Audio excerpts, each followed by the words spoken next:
নমস্কার বন্ধুরা, তনবিনা রান্নাঘরে আপনাদের সবাইকে স্বাগত।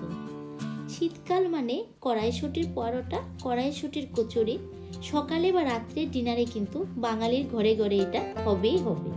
তাই আমি আজকে আপনাদের সঙ্গে কড়াইশুঁটির পরোটা রেসিপি শেয়ার করব। রেসিপিটি বানানোর জন্য সবার প্রথমে আমি এখানে একটা বড় বাটির মধ্যে নিয়ে নিয়েছি ছোট বাটির 1 বাটি আটা। আপনারা চাইলে এখানে আটার পরিবর্তে ময়দাও ব্যবহার করতে পারবেন।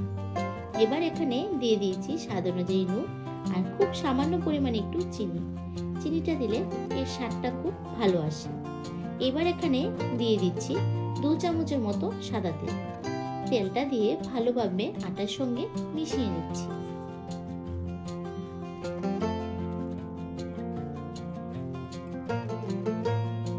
তেলটা আটার সঙ্গে ভালোভাবে মিশিয়ে নিয়েছি।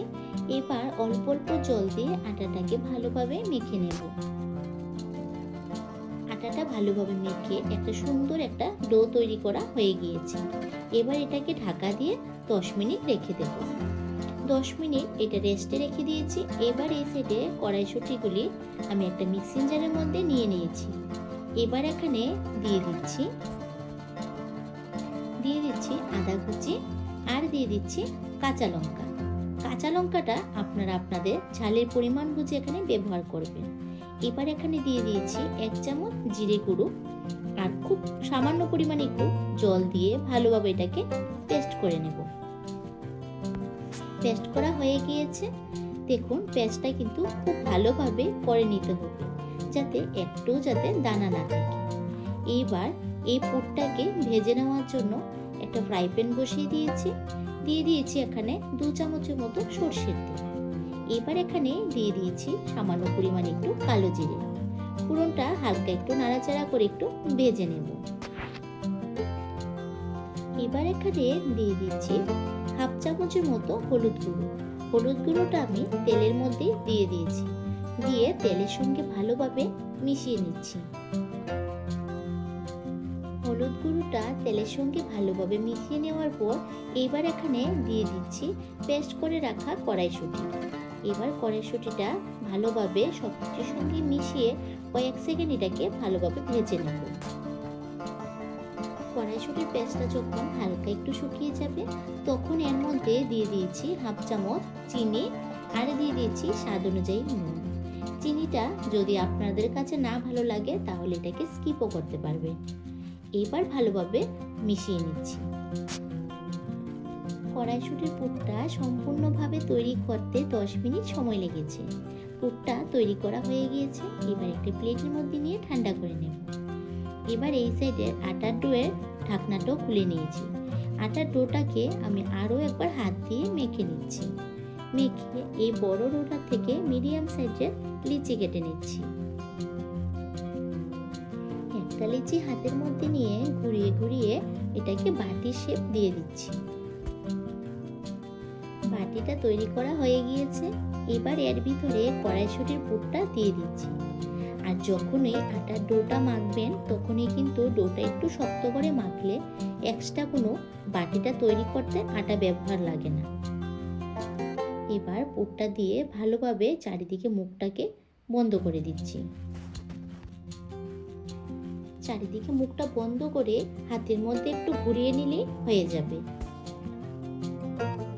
এইভাবে করে আমি বাকিগুলোও সেম ভাবে করে নিচ্ছি। সবগুলি পুর ভরা হয়ে গিয়েছে। এবার এগুলিকে বেলে নেব। বেলে নেওয়ার জন্য আমি অল্প একটু শুকনো আটা ছড়িয়ে নিয়েছি। আপনারা চাইলে শুকনো আটার পরিবর্তে এখানে কিন্তু তেল দিয়েও এটাকে বেলে নিতে পারবেন।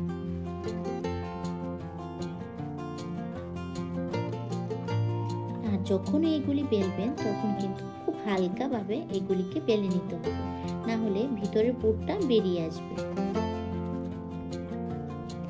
আমার এখানে একটা বেলা হয়ে গিয়েছে আর এর মোটাটা কিন্তু এইরকম রেখেছি, খুব বেশি মোটা রাখিনি। এভাবে করে আমি বাকিগুলো বেলে নেব।